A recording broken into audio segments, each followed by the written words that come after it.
ഇപ്പൊ തുടർച്ചയായി ഈ ആഴ്ചയിലെ ഏറ്റവും ഉയർന്ന നിരക്കിലേക്കാണ് സ്വർണ്ണവില എത്തിയിരിക്കുന്നത്. ഡോളറിന്റെ മൂല്യം കുറഞ്ഞതും അതുപോലെ തന്നെ അതുവഴിയുള്ള ട്രഷറി വരുമാനം കുറഞ്ഞതുമാണ് ഈ കുതിപ്പിന് കാരണമായത്.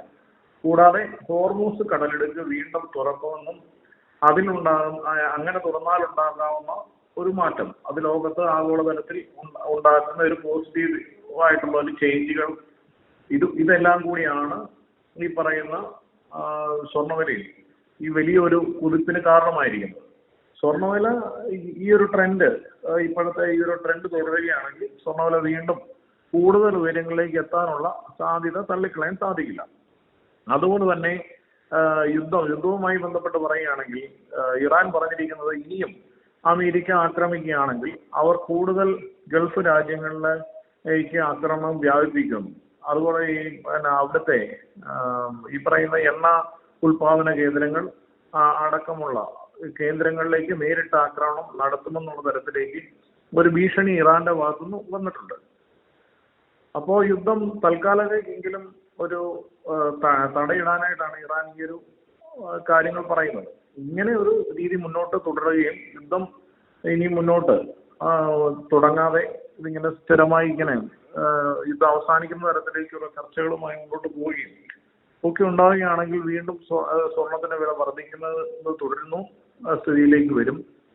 സ്വർണം വീണ്ടും പഴയ കുതിപ്പിന്റെ ട്രാക്കിലേക്ക് തിരിച്ചെത്തും എന്നുള്ള കാര്യത്തിൽ സംശയവും ഉണ്ടാവില്ല. പക്ഷെ ഇപ്പോഴത്തെ സ്ഥിതിയിൽ നമുക്ക് കൃത്യമായി ഒന്നും പ്രവചിക്കാൻ സാധ്യമല്ല. കാരണം കഴിഞ്ഞ കുറച്ചധികം നാളുകളായി നമ്മൾ വില കൂടുമെന്ന് പറഞ്ഞിരിക്കുമ്പോൾ കുറയുന്ന ഒരു സ്ഥിതിയും കുറയുമെന്ന് വിചാരിച്ചിരിക്കുമ്പോൾ വീണ്ടും തിരിച്ച് കയറുന്ന ഒരു സ്ഥിതിയുമുണ്ട്. പക്ഷെ വലിയൊരു കുതിപ്പിലേക്ക് എത്തുന്ന ഇതെല്ലാം 14,000 രൂപയ്ക്ക് താഴെ മാത്രമായിട്ടാണ് എപ്പോഴും ഇപ്പൊ കഴിഞ്ഞ കുറച്ച് നാളുകളായിട്ട് തന്നെ സ്വർണ്ണവില നിൽക്കുന്നത്.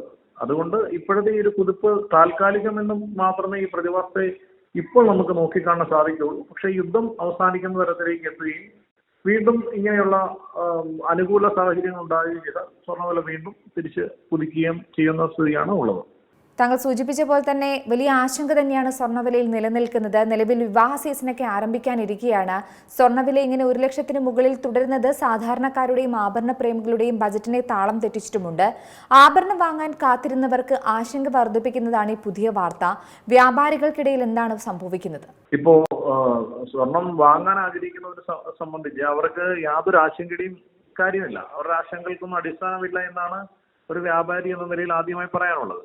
കാരണം കഴിഞ്ഞ ഒരു കുറച്ച് മാസങ്ങളായി സ്വർണ്ണവില വളരെ വലിയ ഉയരങ്ങളിലേക്ക് പോയിരുന്നു. 1,30,000-ത്തിലധികം 31,000 രൂപയോളം സ്വർണ്ണവില മാത്രം എത്തുന്ന ഒരു സ്ഥിതിവിശേഷത്തിൽ നിന്നാണ് ഇപ്പോൾ സ്വർണ്ണവില മാത്രം 1 ലക്ഷത്തി മിച്ചത്തിൽ നിൽക്കുന്നത്. അത് പണിക്കൂലി അടക്കം ഒരു 1,20,000 രൂപയ്ക്ക് താഴെ ഇപ്പോഴും സ്വർണം വാങ്ങാനായിട്ട് സാധിക്കുന്ന സ്ഥിതിയുമുണ്ട്. അങ്ങനെ ഒരു സ്ഥിതി നിലനിൽക്കുന്നിടത്തോളം കാലം അത് പരമാവധി ആളുകൾ ആ അവസരങ്ങൾ പ്രയോജനപ്പെടുത്തി സ്വർണം വാങ്ങാം. കാര്യം അവരുടെ പർച്ചേസിംഗ് പവർ ശരിക്കും 1,30,000-ത്തിന് മുകളിലാവുമ്പോൾ 1,40 അല്ലെ 1,50 വരെയൊക്കെ ഗ്രാമിന് പണിക്കൂലി അടക്കം നൽകിയിട്ടായിരുന്നു ആളുകൾ സ്വർണം വാങ്ങിയിരുന്നത്.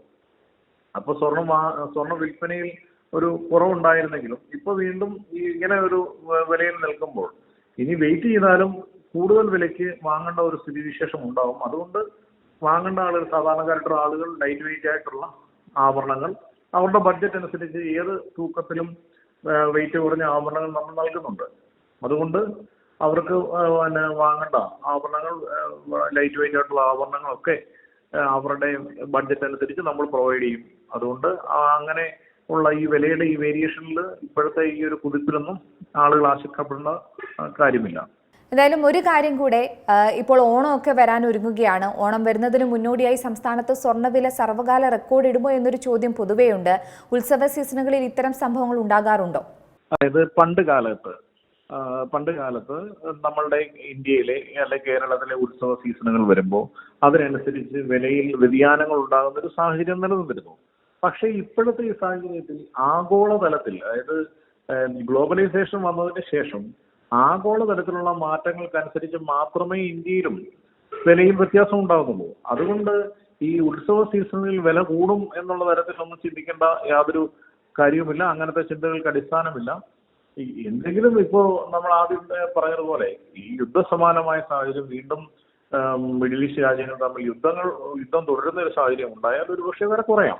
അല്ല, ഇപ്പോഴത്തെ നിലയിൽ തുടരുകയും കൂടുതൽ സമാധാനത്തിലേക്ക് യുദ്ധം അവസാനിപ്പിക്കുന്ന തരത്തിലൊക്കെ വരികയൊക്കെ ചെയ്താൽ വീണ്ടും സ്വർണ്ണവില കൂടാനുള്ള സാഹചര്യമുണ്ട്. അല്ലാണ്ട് ഈ ഉത്സവ സീസൺ പ്രമാണിച്ച് അല്ലെങ്കിൽ അതുമായിട്ട് ബന്ധപ്പെട്ടൊന്നും സ്വർണ്ണവിലയിൽ ഒരു മാറ്റവും ഉണ്ടാവാനുള്ളൊരു സാധ്യത ഇപ്പോൾ ഈ കാലഘട്ടത്തിൽ നിലനിൽക്കുന്നില്ല.